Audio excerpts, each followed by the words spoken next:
I would not label Jalen Green's contract as unmovable in the future if they feel like it doesn't work out with he and Book as a fit. We got to welcome in our insider, the man, the myth, the legend, Marc Stein. Marc, how are you, my friend?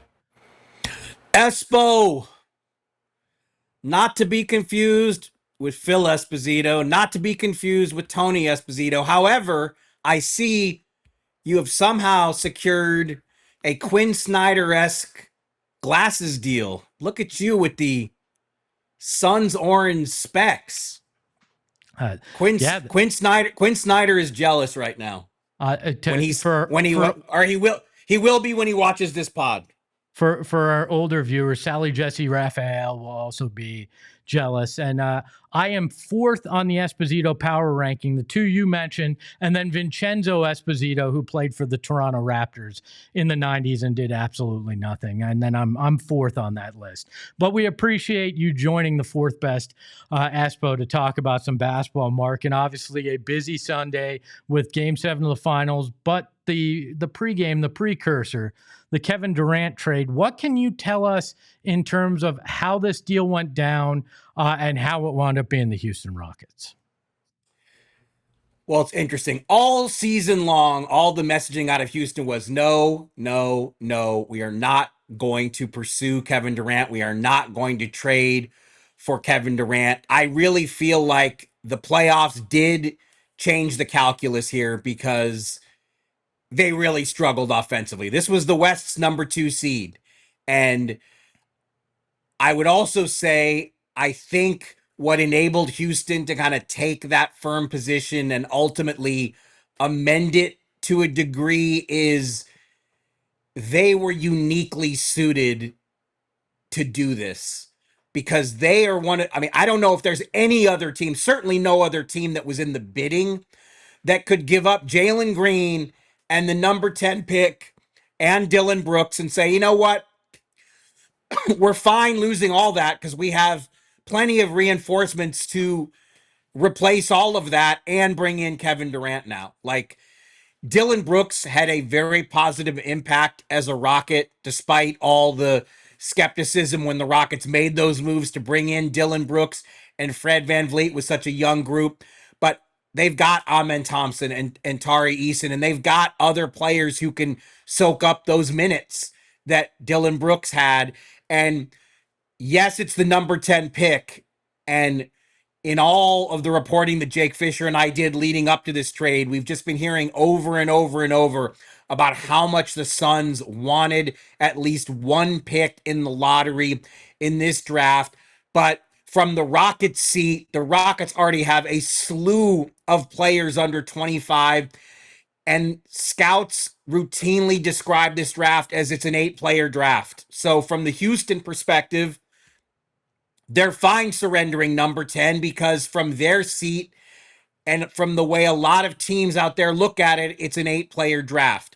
The Suns' perspective is, no, we're going to get a very good player at 10, or maybe that 10 pick gets moved for multiple picks in this first round. We know Phoenix wants a big man, so there's optionality there that the Suns didn't have. The Suns felt like they had to get in this first round and took what ultimately was the best deal on the table for them. But I think you can tell by the tone of my voice, I like it a lot better for the Rockets than I do for the Suns.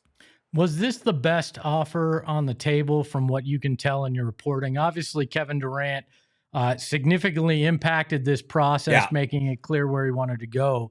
But of the people that made offers that KD was willing to go to, was this the best one on the table?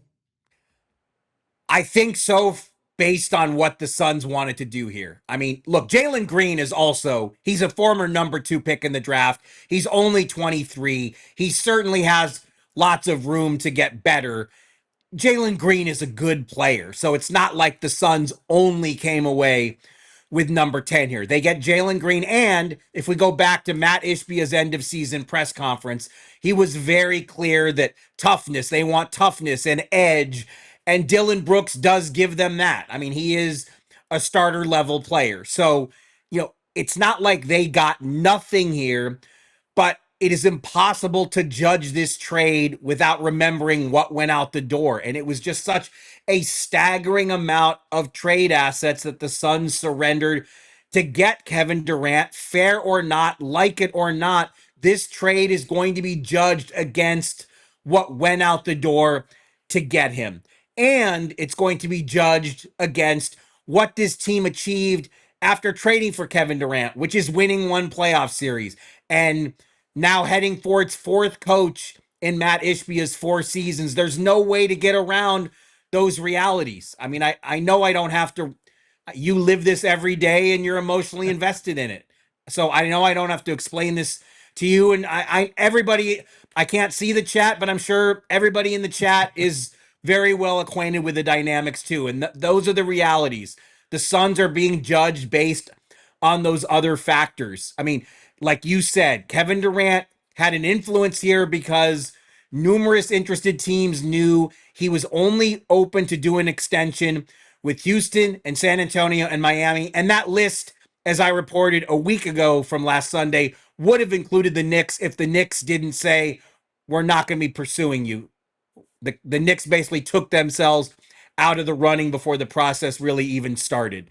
So that was certainly a factor that Kevin Durant could control things. But the other thing is he turns 37 in September and he only has 1 year left on his deal. And those are also factors.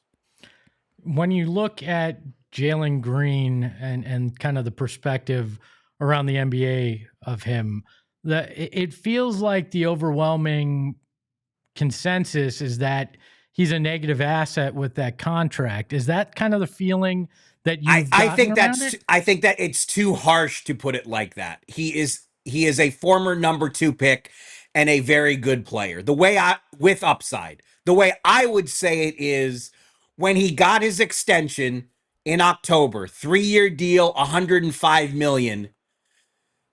The reaction in a lot of front offices was the Rockets just signed him to trade him. That was among various rival teams. That was a belief that the Rockets saw him as someone that they were eventually going to move. And look, that's how it played out. So that's a perception that has been validated by what we've just seen.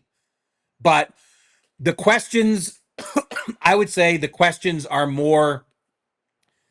I don't think a contract in the 30 millions is unreasonable for a player of Jalen Green's caliber. For all he didn't do in the playoffs, he also did have a 38-point game against Golden State. He is not the finished article. There is still room for him to grow in his game.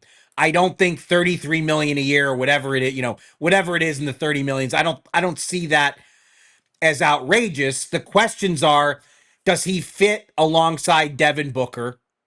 The Suns still don't have a traditional lead guard, and they still have Bradley Beal on the roster, who is going to be difficult in the extreme for the Suns to extricate themselves from that contract. Those are the issues to me. In the reporting that you and Jake did on the Stein line, your fantastic Substack newsletter, did you guys get the sense that any other deal was close to the finish line in terms of KD? Because everything we heard out here was that there really wasn't anything overly close. But what did you hear from the national perspective? What I reported yesterday after the trade was I think Minnesota removed itself before the weekend hit. I think the Wolves were like, look, we know Kevin Durant doesn't want to be here, so we're not going to push this. We're not going to pursue this. Miami, Jake and I reported it Friday night that Khalil Ware was just not in this deal. And that was a firm position from the Heat. And without Ware, I don't think there was any deal they were going to put on the table that was going to interest Phoenix. The best pick Miami could give up was 20, not 10. And the Suns wanted a lottery pick in this deal to either make a pick at 10 based on who's on the board at that point, or at least give themselves the optionality to trade down and maybe get 2 firsts. If again, that is not I'm not saying that is what the Suns are going to do. I'm merely saying that is optionality that they now have. So I think that was important, that the combination of Green and his potential and a contract that, again, I don't think I would not label Jalen Green's contract as unmovable in the future if they feel like it doesn't work out with he and Book as a fit. But Jalen Green, a former number 2 pick on what I would term is a reasonable contract for a player of his ability. Dillon Brooks is obviously a player that they like based on everything Matt Ishbia has told us about the kind of team he wants to see the Suns have on the floor, and the number 10 pick. These are all commodities that the Suns would have wanted to add to their team. So I'm not surprised that the Rockets won the race. And again, the Rockets were uniquely positioned to be able to put those kinds of things into a trade and feel like they didn't touch any of their most prized youngsters or draft picks. I mean, 27 and 29. I know that there's this messaging out there that the Suns are fine not getting those picks back. I would treat that with some serious skepticism. I'm sorry. I think they did want at least one of those picks back, and they were just not even on the table because the Rockets are betting on the notion that the Suns are going to continue to struggle. In your estimation, I'm going to kind of put you on the spot, so forgive me, but in your estimation, are the Phoenix Suns set up better for their future today than they were on Saturday, or are they still kind of stuck in purgatory here? I think the answer really is somewhat of both. I think this is the best deal they probably could have manufactured in the circumstances. Other teams looked at the Suns as desperate here. They knew Phoenix wanted to get off of Kevin Durant's contract because it was the only move the Suns could make if they are committed to Devin Booker, and they are committed to Devin Booker. That has been made clear from both the Suns side and Book's side. They want to continue in tandem. Devin Booker was not going to be made available in trade. Bradley Beal is not tradable and has a no trade clause on top of it. This was really the only course the Suns felt they could go. They didn't feel like bringing Kevin Durant back was feasible after months and months and months of everyone in the world knowing that they have been looking at Kevin Durant trade scenarios since February. So the Suns felt like this was the move they had to make. They made the best of it. They got back players in a draft pick they feel that can help, but it is also purgatory or purgatory adjacent because you cannot forget what they gave up to get Kevin Durant. And it was, it's, Bridges, Cam Johnson, and 4 firsts and a swap. It's a lot. An immense amount to give up, and especially for where you wound up. He is Marc Stein. You can follow him on DLLS Mavs. You can also find him on Twitter and go subscribe to his Substack, The Stein Line. You won't regret it. The best news and views in the NBA from him and Jake Fisher. Mark, good luck with Cooper Flag tomorrow. Thank you for such kind words, and a quick shout out to my friends on the PHNX graphics team. We have been using your guys' graphics religiously in all of the Durant reports, and a very, very too kind picture of me today to promote this appearance. Thank you guys. Love you guys. We will be talking soon, I am sure. He is Marc Stein. Give him a follow. That is another edition of Southwest Bias. Appreciate all of you for being here and being in the chat. And you know what? Look, we'll get through this together. We'll be here every day live at 11 a.m. to take you through it. For the mustache behind the Mac, you can follow him at Shane Deef. You can follow the show at PHNX_Suns. You can follow me at Espo, and it's actually at PHNX_Sports. You can follow our Suns show at PHNX_Suns. Guess what? We're here. Construction has begun. And if I were bought and paid for by the Suns, I'd dress a hell of a lot better. Ahoy, hoy! We all silly like the mayor.